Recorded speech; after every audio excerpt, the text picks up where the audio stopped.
You're listening to Scheduling Sin with me, Snowmill, as my tits are bouncing up and down, because I'm sure he enjoyed that as well. And he asked me, he said, can I touch you? Is that do not disturb? What is that? Do you have a jerk off mode on your phone? I do. Do I get, like, if I call, do I get called through? Or like, well, hello, Mrs. Snow. Well, hi there, Mr. Snow. How are you?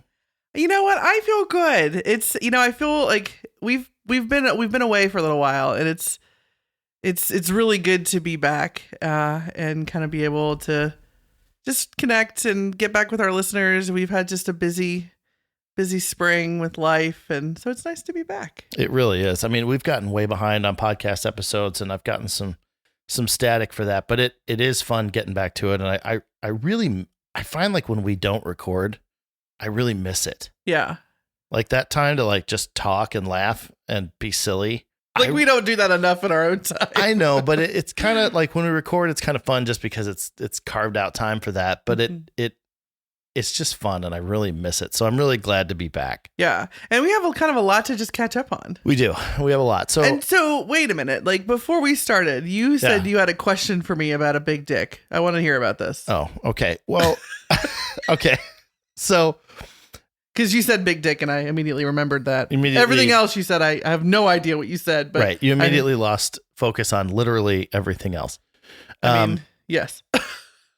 So I want to know if you have a long dick. Long, not girthy. Or both. What's long? You just hear the rest of the question. The girthiness doesn't matter. That is not true. For this question, it doesn't matter. Okay. Does it bottom out? Like if you push into a girl, is there a point where like it just, I mean, naturally, I'm sure the answer to that is yes. Right. But like, so do you feel a point where it just won't go anymore? Do you know what the female anatomy is? Like, I do. It's not like a bottom hole. No, I know. Like right. I mean, there's like, there's a thing called a cervix. No, I get it. Like, I understand that. This is like a product of fucking 8th grade sex education. Coach K. Schools. So, that man, I tell you what, sex ed in the late 90s, that was a good time. Yeah, they draw a picture of like what looks like a fucking bull's head. Day one. Oh my God. Day one sex ed, Coach K tells us, we're not going to talk about techniques. We're not going to talk about what I do with my wife. And then we absolutely talked about techniques and what he does with his wife. See, that shit would never fly today. Oh, no, that's what I'm saying. Like in the late 90s, it was really, really something special. But back to my dick question. So will it bottom out? Will it stop? And like, you've had at least one that I know of, really big dick. Do you feel it bottom? Like if he goes all the way in and there's just nowhere else to go, like, can you really tell? Can you really feel that? The back of my throat starts to hurt. Does it tickle? Do you get like a little itchy in your throat? I mean, yes, it bottoms out because when you hit a wall, there's nowhere else to go. So what do you mean? Of course it bottoms out, but do I feel it? Is that the question? Yeah. Like, can you feel that? Like it's all, I think bottomed out. Pounding against the cervix is not the most pleasurable experience, although I guess it depends on how it's being done. I mean, I guess I don't. There's like a technique to it. We're not going to talk about techniques. I'm the best cervix pounder in town. Yeah, I don't. But see, this is the thing. You putting I'm a cervix pounder on a profile is not. I'm not like going to click on that. Yeah. Yeah.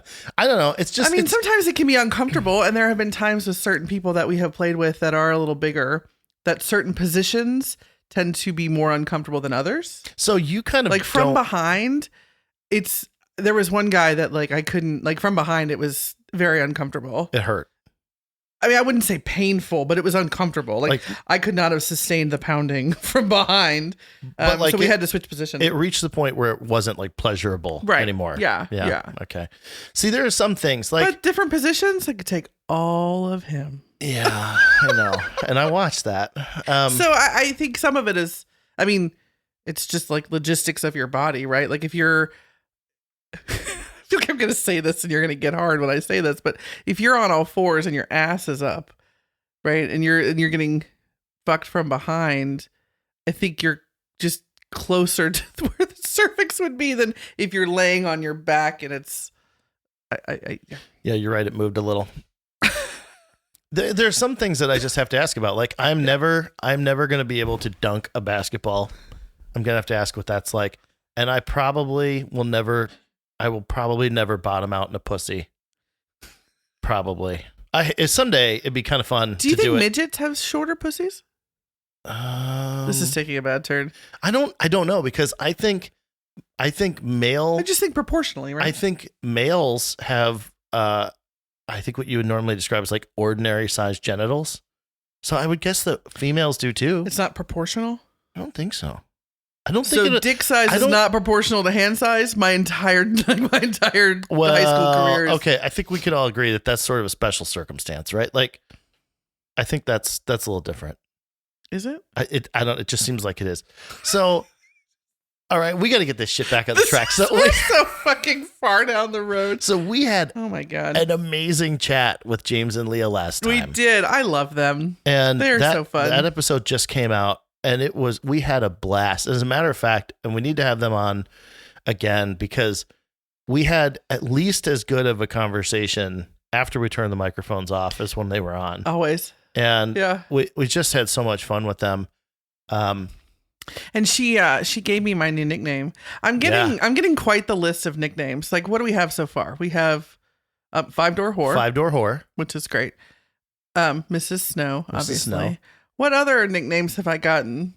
Well, you like to call me a size queen. You are a size queen. That's not so much a nickname though. That's like a description of you. But your new nickname, I think, is probably my favorite. I think so. So we were our good friends. We Leah and James. We went to we had a social, one of our socials that we had recently, and she had texted me a question about something. And she started the text with, "Hello, fairy fuck mother." I love it. Hello, fairy fuck mother. And I almost just spit out my drink. Honestly, completely made her day. It really did. It was because it was a question about. It was so funny because it was a question just kind of about like kind of swinger etiquette. Like it was just really funny. No, it was a great question. It was a serious question. It wasn't like, but it was just really funny that I now have the nickname of fairy fuck mother. I kind of like that one better than 5-door whore, to be honest. But 5-door whore is still pretty good. 5-door whore. I'm still not convinced. They swear that they could hear you 5 doors down the hallway. Well, there was also some pretty loud music. So whether they were hearing me moan or the music, some combination of the both, whatever. It's fine. That was pretty early on in the night. Like, I feel like the moaning really hadn't even gotten started yet. I mean, who knows? You might have been a 10-door whore by the end of the night. Thank you for that. That was appreciate that. Well, so we talked about with James and Leah their experience at the hotel takeover. Yeah. And they shared with us some of the fun that they had. And we had some fun of our own that we kind of want to share too. Yeah. We talked about the event. If you haven't listened to that episode, go back and listen to it. We'll wait. We'll wait. Yeah, we'll be here. But it is, if you didn't listen to that episode, the hotel takeovers are huge. This one it's like 2,000 people. There's a huge dance floor down there. People are going around. There's playrooms. And we had we had a great time in our room. We played some dildo ring toss. Yeah. We gave away some great gifts from Extreme Restraints. And then once we were kind of done with all the podcast stuff, we wrapped things up and we kind of started having our own fun. Well, we did. We went, the first thing that we did, I don't know if we even talked about this last time, but we were, one thing that Mr. Snow really loves about the way these rooms are set up, because it's an embassy suites and it's kind of like a stadium effect, right? So people are kind of always walking around the halls and you can leave your door open and people kind of wander in. And so I'm pretty sure this was before we went downstairs, I think, to the playrooms. Yeah. That you were just, we were just hanging out in our room. And I decided I wanted to get on my knees for you and give you a little blowy. It was so good. I mean, but I think the hot thing about it is I'm on my knees and I'm just going to town, which I enjoy doing very much so. It's so nice. And some random chick just walks in and just decides to watch. Well, that was the cool part. So and you're just like, you're having your cake and eating it too over there, aren't you? Oh, it's fantastic. I love to be watched. Mm-hmm. And I know that you love to put on a show. And so that that couch is sitting like right in front of the hotel room door. Right for the door, yeah. And you were on your knees facing exactly away from the door. So the view of you from behind was pretty solid. And you're just going down on me. And these folks are walking by, and people are smiling and waving, and stuff as they walk by. Hey, guys. And at some point, one gal came and she just stood outside the door for a little while. And then I kind of gestured, come on in. And so she wasn't there for very long. Well, we kind of stopped and moved on a few minutes after she walked in. Well, and I don't know if we had not done that, if she was just there watching, if she was going to join it. Like, I have no idea what. I don't know. She never said a word. She didn't. That's one of the weird. That's not so much weird. It's one of these things that I am learning to figure out for myself. And I think everybody's trying to figure this out. It's like, how do you make contact with somebody? How do you say to somebody, I want to play, or I want to get involved, or whatever? It's a difficult thing to do. Well, there's the secret swinger handshake. Right. Well, yeah, but not everybody knows that. Well, I mean, you're not part of the club unless you know the secret swinger handshake. I'll tell you what, everybody at the grocery store wants me to stop trying to shake their hand. We'll stop playing with the damn cantaloupes. But so this girl came in and I just, I love to be watched. Like, I was just chill out on the couch. You were down there sucking my cock, and she's just standing there watching. And there's just something about that that's so hot. Is it, you just like being watched? I do. Do you like being watched like by me or with me by somebody else? 100% both. Yeah. For me, what it is it's kind of like an exposure kink. Mm-hmm. It's people say, oh, I like to be watched. And in a way, like, if you don't really understand it, I think that can come off sounding almost arrogant, but what it is I like to be exposed. Yeah. I like that feeling of being naked. You know what I mean? Like, just being out there. And that's really hot for me. I love that. I think it's so funny about that because I also like being watched, but I think my thing is more, I like showing off. Yeah. And I like watching people get excited watching us. Right. So it's not necessarily about exposure. Right. It's more about, God, that sounds so bratty. Now that just like fits my dynamic. But it doesn't sound bratty. It's you understand yourself. Yeah. I love watching people get excited watching us. Like I kind of love being their object of desire. God, that does sound bratty. No, it doesn't. It sounds super fucking hot. No, and it's funny that you say that because I've got, for the latter part of this episode, I've got a story I want to tell that is very much along those lines. Yeah. But after we had our little fun in the room, we decided, hey, let's go wander about. Let's go wander a bit and explore the playrooms. Yeah. And so we talked about the Hotwife room last time. And so that room, so they had a couple different playrooms, but we went into the Hotwife room, and that's our dynamic. And that's very much a big kind of fantasy kink of ours, of mine. It's one of our major dynamics. Yeah. Because again, it plays into all of this. You love watching me, and I love you watching me. Yeah. And maybe that's really where it comes from now that I am kind of putting two and two together. Like, it's not necessarily about other people watching me, it's about you watching me. And so because I think because I definitely reap the benefits of that. You know what I mean? Like, it's a little yeah, you do. It's a little different when it's kind of random couple, okay? But when it's you, it's way hotter for me knowing how much you're just revved up, and then I'm gonna get all that later. I'm gonna get all that energy. So that's fun.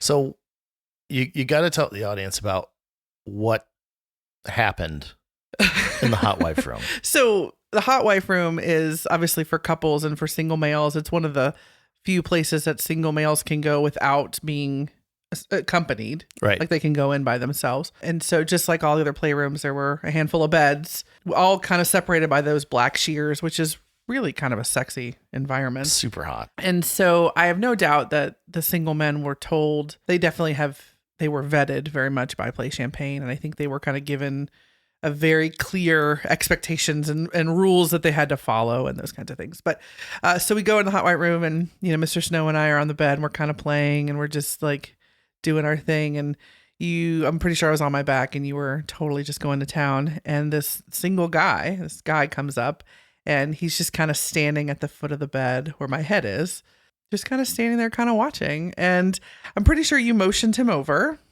I did not actually. I kind of pointed him out to you. Oh, maybe I was going to leave it to you to decide what to do. He kind of came up. He didn't say anything. He didn't do anything. He wasn't. And he stood there just kind of watching, and I watched him get very hard watching us, which again was very hot. And he kind of looked, I mean, I was looking up at him as my tits are bouncing up and down because I'm sure he enjoyed that as well. And he asked me, he said, "Can I touch you?" And I kind of got this probably incredibly devilish smile on my face. And I said, "Absolutely." And so he started kind of rubbing on because I was naked. And he kind of rubbed all up and down my chest and all the things. And he was kind of getting closer to me. And so conveniently, his pants were, like the top of his pants were right in my face. And so I asked him if I could touch him. And so I told him I wanted to suck him. And so and again, I didn't know this guy. I didn't know his name. I didn't know anything about him, which all kind of led into this amazing kind of fantasy. It was kind of hot. Like he was very much a toy. We used him and it was incredibly fucking hot. And so I kind of was touching him and playing with him. And I'm not sure how you guys decided to switch places.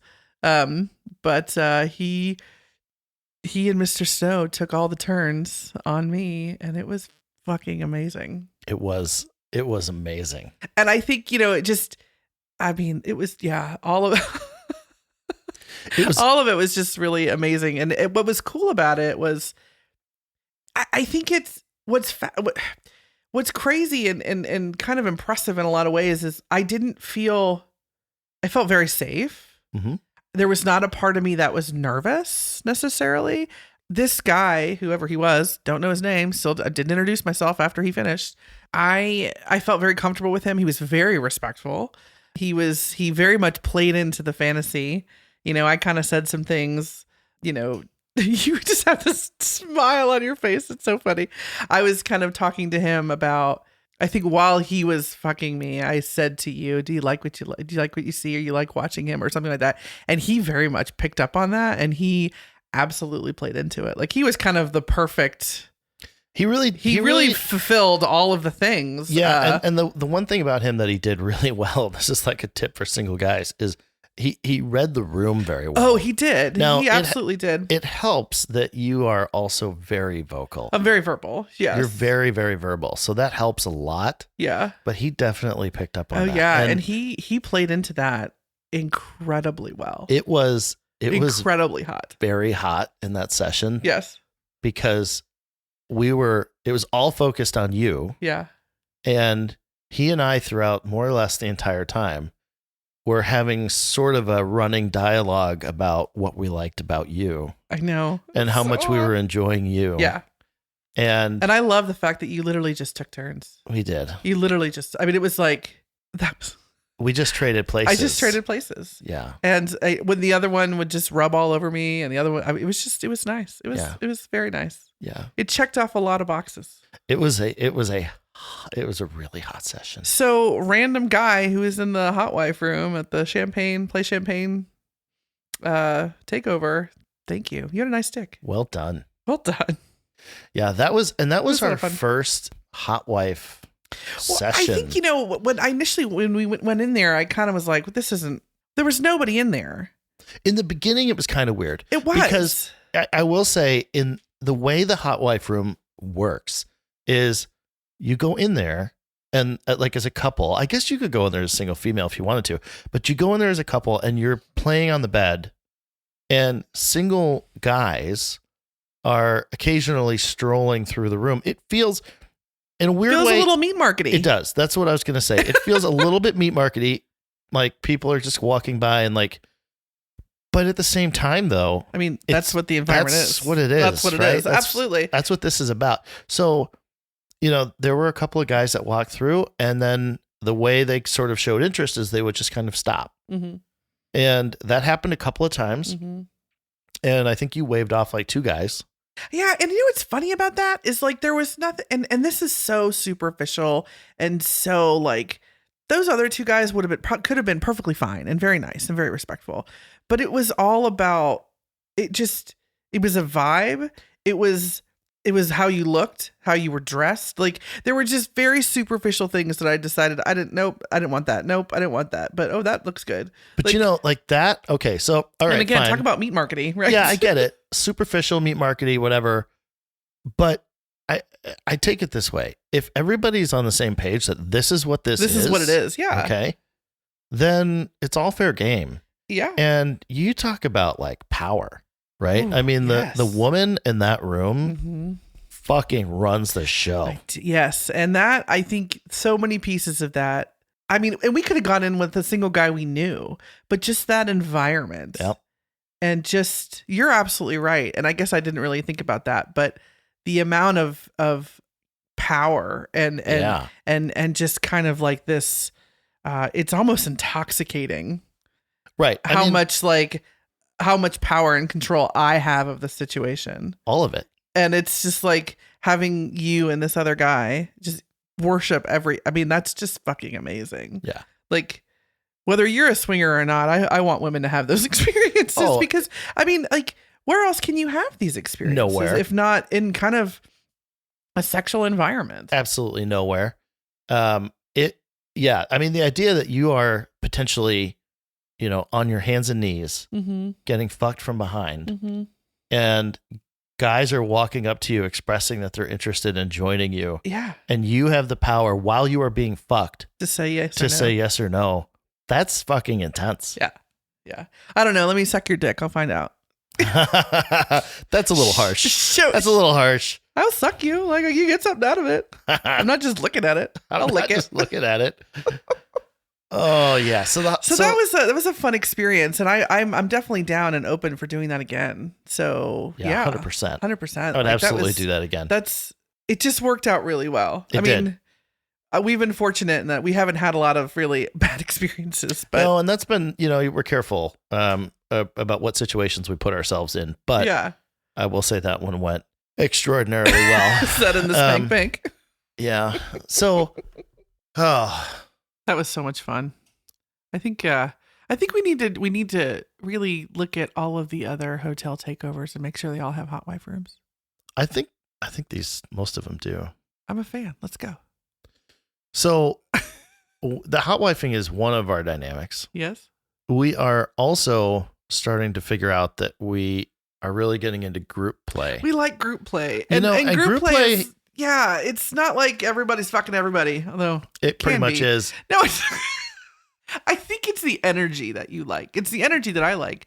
Like, obviously, there's playing going on with us, with other people, with each whatever. But I think a lot of it is just like we're just standing around naked, being funny and just telling stories. And I mean, it's just. Well, here's the thing. So we have found ourselves recently in group play situations basically by accident. It's not like we stumbled upon it on a Thursday night. Well, I mean, I don't say accident, you know. So the first one was just a few people after a night out that it just turned into that. Yeah. And then our group sessions have been steadily growing. Yeah. We ended up with one night we were out with some friends and we ended up taking 13 people back to one hotel room. I mean, and we really didn't plan on that. Yeah. It just turned into, hey, do you want to go? Do you want to go? Do you want to go? And next thing you know, everybody's like, yeah, we'll go. And it was like, oh shit, we're doing this. So this last time we did it, we got a little bit smarter and we teamed up with another couple and we got 2 adjoining hotel rooms. Well, I think we need to pause and talk a little bit about your furniture making skills. Oh, okay. All right. Okay. So I think this is a big part of this conversation. I think so. So I decided, and I really don't know what made me decide to do this, but I decided to make a spanking bench. And I've never built sex furniture before. If you don't know what a spanking bench is, it's basically structurally, it kind of looks like a picnic table. You've got basically an A-frame shape, 2 bars for your legs and your arms, and then a center bar that's kind of higher for your chest and stuff like that. And I built this thing. I started building it just as a fun project with no real plan. And then we ended up planning this night out with friends, getting 2 adjoining hotel rooms. And it turned into, we're going to have to bring the spanking bench, but it wasn't done yet. Well, I think you should explain how you got the height of this spanking bench. Oh my gosh. So I've never built any of this stuff. I can't tell you how many times I came downstairs in our basement and you were like, "Can you bend over this? Can you climb on there and I'll take a tape measure from the bottom of your pussy to the floor, or the bottom of my dick to the floor." I mean, it was pretty. I stood there awkward. I should have taken pictures. I stood there awkwardly with a tape measure against the floor up to my penis. And usually the tape measure is not to the floor, to the penis. Like a bunch of times. It was, and I was like, okay, this is all right. So I built this thing, and I did. I put Mrs. Snow on it a bunch of times and test fit it and stuff like that. Yeah. By the way, spot on perfect. Spot on perfect. It is spot on perfect.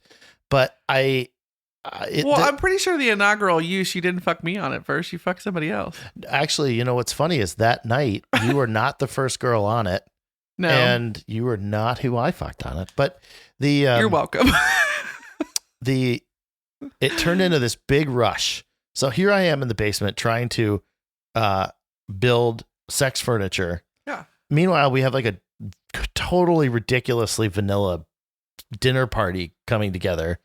And Mrs. Snow's like, "We have to clean the house." And I'm like, "I have to build a sex bench." And so I'm out in the garage, like stealing moments between vacuuming to lay down paint.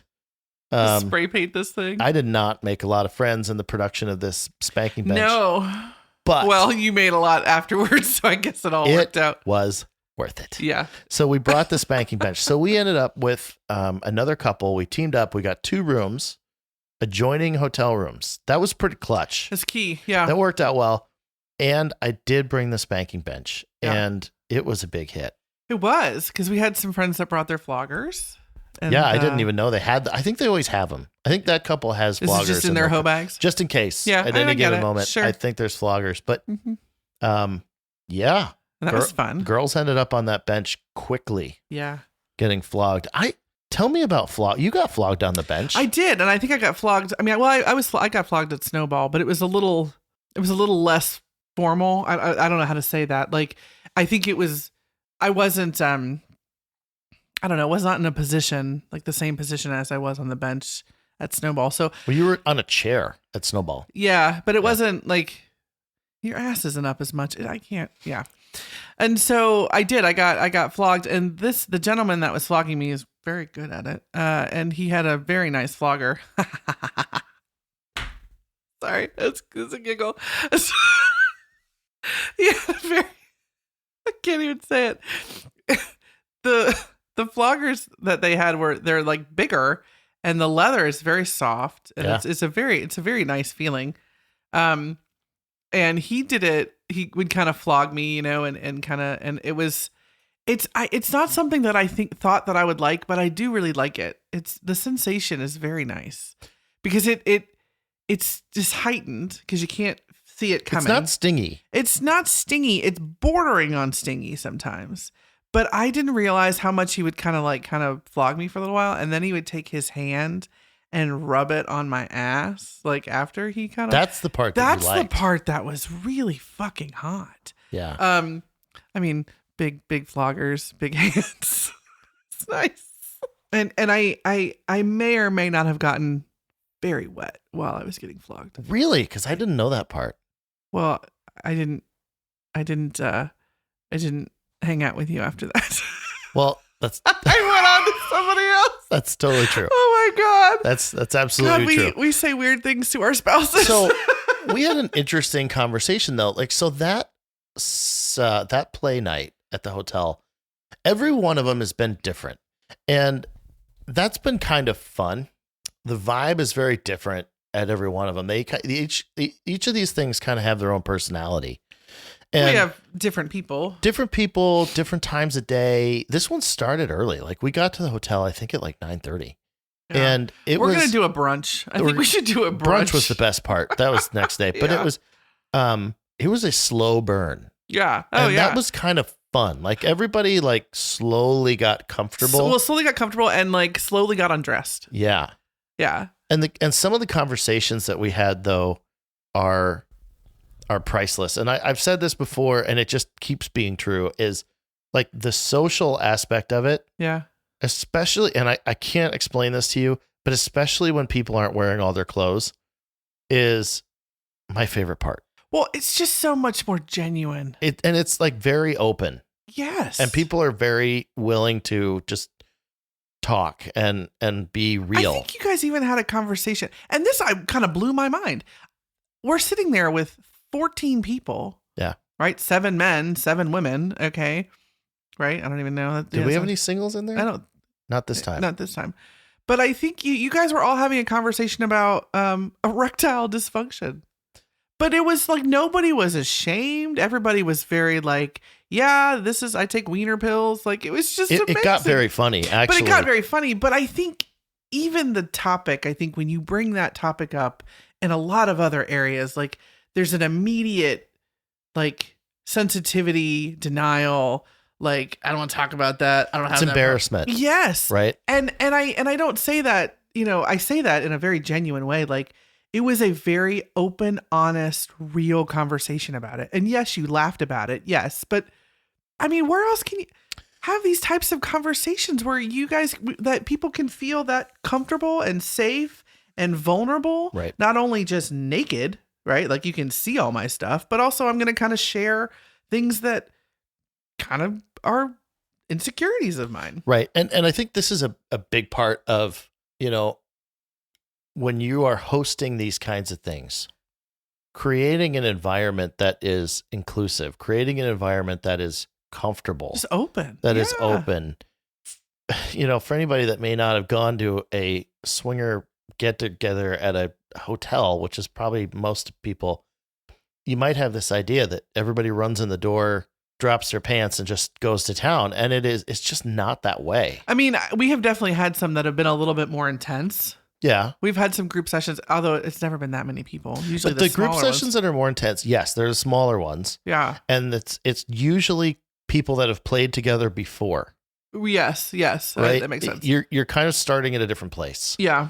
And this session, we had people in there that hadn't played together before. We had people that, hadn't been in group sessions so much before. We had a really great question after one of them.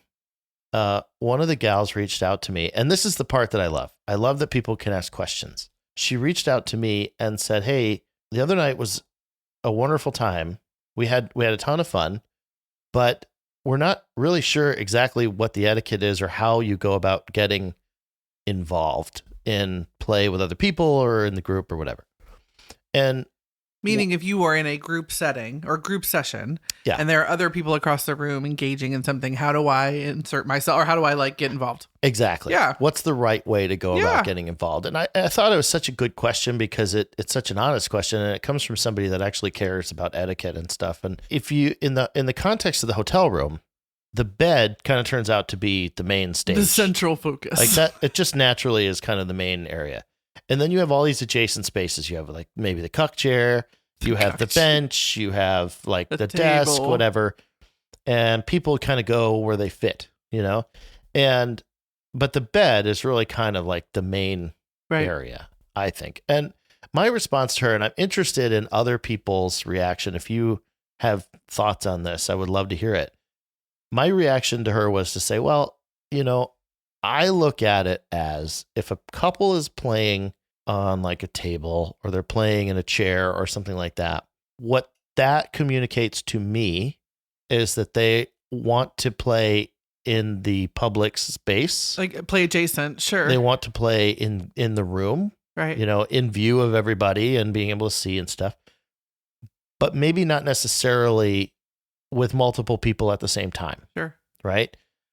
And that's my response to this person was to say, my opinion is if you're over in these other spaces, you're telling me we're on our own over here. We're kind of adjacent. If you jump onto the bed though, to me, that's more like, hey, I'm much more fluid in well, what I'm I much want more to do. open to either playing with somebody or having like some mutual touching or Right. Yeah, I mean, I think there are definitely situations where people don't mind fucking next to each other, but they don't necessarily want to swap or right, be and touching that's each other right. or whatever. But I think even in a group room where you may know everybody, Yeah. and maybe you have played with some of them or not others, like I still think it's important to kind of be a little conscientious before you just go and grab somebody or you touch somebody, like kind of like give them a look and like, hey, can I? And most people I think in those situations are pretty they're pretty open with yes, please do, or no, or whatever.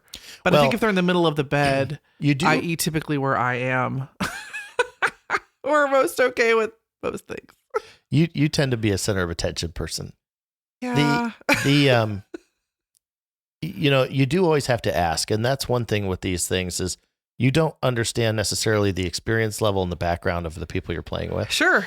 And you do always have it's kind of tedious in a way. It's like, can I touch you? Is it okay if I do this? Is it okay if I do that? But it is so necessary because if you just start jumping in and doing things, you can really make other people uncomfortable. And these group sessions, especially if you're kind of hosting them, I feel like you have an ethical responsibility to kind of police things and make sure people are having a good time and it's safe and stuff. And I think most people that we have kind of played with are well, I don't want to say well versed. That's really not the right word, but like just kind of aware of those things. Yeah. And they're figuring it out. And I think everybody in the room that we have played with, it's very clear they're very respectful people. They're very nice people. They're very caring people. They're not people that like, that's not our vibe. We don't want people that are not like that with us anyway. But I think it works out really well. And I'm learning. This is something I'm working on. And I know lots of other guys are working on this too. I'm working on confidence. Yeah. And I want to. And so let's have that conversation about how your confidence might have grown in this last experience. Maybe a little bit. I've had it happen now a couple of times where I was interested in a person, but I didn't drum up the courage to go kind of try to start something or make a move with that person. And in those instances, not all of them, but a few times it's happened where I found out later that person would have been interested or okay with it or whatever. And so I'm trying to be more willing to put myself out there and make a move more, understanding that you have to grasp the fact that some people are going to say no thanks. Yeah, and I mean, there's a risk like of potential being like rejected, and that's okay.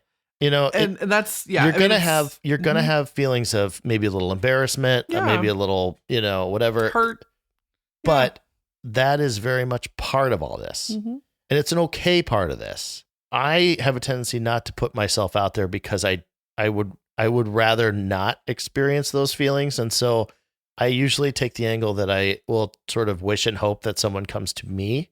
But that really is kind of a lousy way of going about it. But you know what? I think part of the funny thing with you, and one of the main differences between you and I, is I am an extrovert. Yeah. And I am much more likely to make the first move. Just by my personality. Right. I'm much more likely to just get in there and do it. Well, and not just that. You are a person who emotes what you want. Yes. I mean, it's very clear what I want. Right. Yeah, and for a lot of people, it isn't. Yeah. They might be very interested, but they're shy or they're quiet. Right. And really, I'm one of these people. Right. And so it's not really obvious. You're very introverted. What's just funny, because I think you're a closet extrovert sometimes, but like you're more introverted and you're a little bit more shy. And I think, and you and I have giggled about this, and we've had this conversation, like people that are super, super anxious and super introverted that are interested in this lifestyle, I really struggle with, because sometimes I'm like, they're like fucking terrified of everything. And I'm just like, look, guy, like we're all here for the same reason. Like I get you're nervous. I get you're a little shy, but I can't just sit here and make things not anxious for you. Like this is the reality of what this is. It's a two-part thing, right? Yeah. There comes a point where newbies are going to be scared, and that's perfectly okay. And that's normal, and we expect that, and we welcome that, and we will Absolutely. help you with it. But at the same time, there comes a point where if you're going to engage in this, you're going to have to jump in.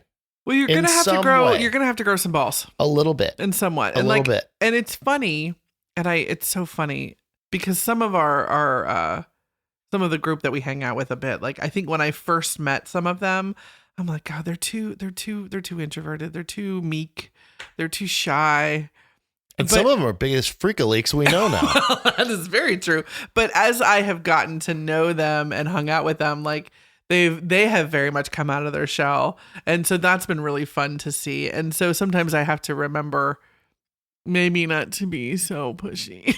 Well, you are, I wouldn't call you pushy. I would say that you are just a person who your typical is to just throw it all out there. Like, yeah, I mean, that's who I am first impression. in most every context of my life. And it's just a kind of a mismatch of first impressions, I think sometimes. Yeah. But I'm working on my confidence, and I'm being more expressive about that. Uh-huh.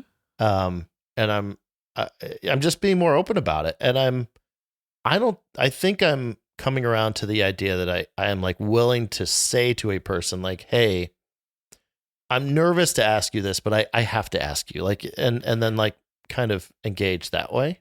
Uh-huh. And all this tone is coming from the fact that the last group session we had, I honestly had a huge confidence win. Like there was a person that I was very interested in that I did not expect to be interested in me. And we ended up having a really fucking good time. Yeah. And I tell you what, watching that was fucking intoxicating. Like I now have a little bit more of a glimpse because you have said to me more than once that one of the hottest things for you to watch is my confidence. Yeah. And in that environment. And I got to see you kind of get some of that confidence in this interaction with this person. And I mean, that was really fucking hot to watch. And the other part that was incredibly amazing to watch and be a part of was like, here you are playing, which was super fun to watch. Watching her partner watch her and you, and like we were watching you both together. Yeah. Was just, it was pretty fun. Well, it was fun. And we were having a really good time. Yeah. And she had a very good time. I mean, it was pretty hot watching you get her off. That was pretty hot. Yeah. Super hot doing it. There was this moment that I looked up and what's funny about it is because like everybody, I don't really know. There was this moment that I missed that everybody just started having sex. Like were you too busy rubbing on all over her body? Prior to that moment. You guys were giggling in the corner. Yeah, we were totally. Prior to that moment, everybody was still chatting and flirting and whatever. And then she and I kind of got going. And honestly, the rest of the room just became a blur to me. Like I just wasn't. You were pretty focused. I wasn't paying any at all attention to what else was happening in that room at all. And then at one point I became aware that just everybody's like having sex now. But there was this moment where I looked up and I was behind her and I was, oh my God, so good. I looked up and I immediately just caught your eyes from across the room. Uh-huh. And you're standing there next to a guy that you like to play with. And you're just standing there, just stroking his cock through his like little shorts things. His little cute undies. He had some cute undies on. And you're just standing there, just stroking his cock. And we're giggling. We're laughing about something. We're talking. And you were just like, we made eye contact from across the room while you were doing that. And I was doing my thing for like a while. Uh-huh. And that connection was fucking fire. Like, oh my God. It's so fun. Oh my gosh, that was good. Yeah. We're going to need to take a break. This turned into a pretty steamy episode. But it's funny. We just, it's been a lot of fun, and it's been a really fun. We talk about evolution. Like, I mean, we've really evolved, right? But I think experiencing my evolution in this, but also being able to watch yours has been really just so fun. Well, and I feel like it makes me feel so much more connected to you. And it's the weirdest thing to think like you fucking other people makes me more connected to you. Like that's such a crazy concept, but it's so true. And I kind of feel like my evolution is only just getting started. Yeah. You know, I kind of feel like for us, our lifestyle journey has been so focused on you and me and on you. Yeah. And not particularly focused on me. And that's not complaining. For me, that's not as comfortable a place for me. Mm-hmm. I would rather focus on you, and I would rather focus on like things we do together. Right. But I think the thing to remember is even the individual things that we do are still a we sport. Oh, absolutely. You know? Yeah. And we've learned from that. I mean, we've had, instances where we explored things we decided were not for us. Right. And very much a we sport. Oh yeah. And that was something that I was talking to this gal about. We were sitting on this spanking bench together amidst all this craziness. And she and I were having this kind of quiet conversation about, isn't it amazing that you can be in a situation like this? You can be with other adults. You can be naked. You can have sex with people. And your partner's right there. And there is no threat to your relationship in this room. No. There was not an ounce of, like, even when I watched you very much enjoy it, there was no part of me that was like jealous.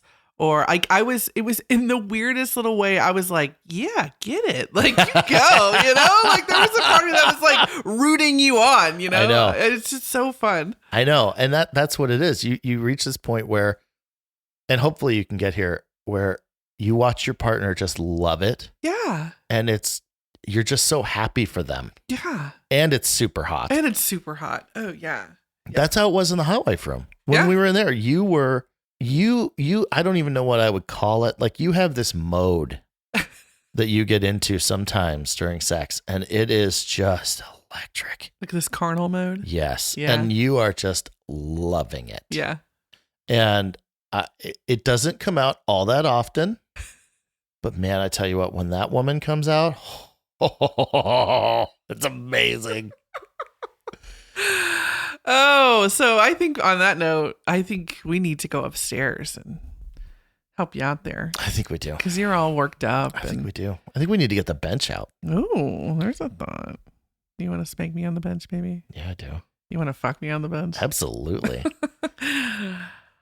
Well, until next time, lovers. We have one listener question that we want to follow this all up with. Oh, okay. We want to hear some feedback. And here's your question. What is one fantasy you're dying to act out at a lifestyle event, but haven't found the right moment or couple yet? What is one? I mean, I feel like I personally have met several of my fantasies during these group interactions, but also at the hotel. What is a fantasy that you're dying to do? I really am interested in doing a threesome with two women. I think there might be a woman in your future that would maybe be interested in that. There might be. I would like to do that. In the beginning, I didn't think I wanted. But am I one of those women? Yeah. I mean, you don't have to be. But in the beginning, there was a part of me that was in a way like weirdly shy about that kind of getting that much attention. Well, you didn't want that attention. I didn't want to be the middle of the thing. Yeah. But I don't know. It's kind of my confidence thing going along. Like, I kind of want to try it. You know what's so funny? Like, in the beginning, the idea of a threesome, people are going to be like, oh my God. So like the problem I had with two women was like, I was like, I'm old. How the hell am I going to satisfy two women? My God. It's hard enough to satisfy one. It's like poor fucking Mr. Snow. This is why wiener pills exist. But okay, but like, look at it this way. Like, that is representative of part of my issue with it, because usually the person that's in sort of the middle of the threesome is receiving more than they are giving, right? Yeah. And I looked at a threesome at that time as I just had double the work to do. Wow. Wow. Does that make sense? Double the work? But no, like double your fun. Like what the hell? It's I did not look at. Oh my God, double the work. Every fucking man right now is just like screaming at their radio right now. Just screaming at it. They're like, are you fucking serious? But looking at it as two women paying attention to me, that's kind of like, wow. I mean, that could be pretty okay. Well, but is there a part of that fantasy of you and two women that you want to see the women play? You know, or is it all about you? It's all about me. Are you getting to be a selfish bitch like me? A little bit. I don't know. I mean, watching two women together, it's always nice to watch, but that watching two women together doesn't excite me that much. Again, all the men are screaming right now. Whatever. Like, what the fuck is wrong with you? Shut up. All right. Well, I've just completely squashed the fantasy that you wanted to. Yeah. No shit. Right.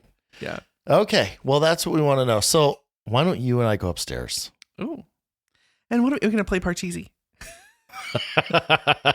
Maybe some Farkle. Some Farkle. All right. We'll see you next time. Bye, lovers. Bye. We want to hear from you.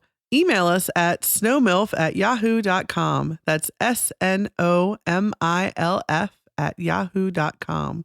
You can also join us on our Discord and have some fun interactive conversations with us. The link is in the show notes. Talk to you soon. Farkle, you dumbass. Fuck you. Farkle's fun.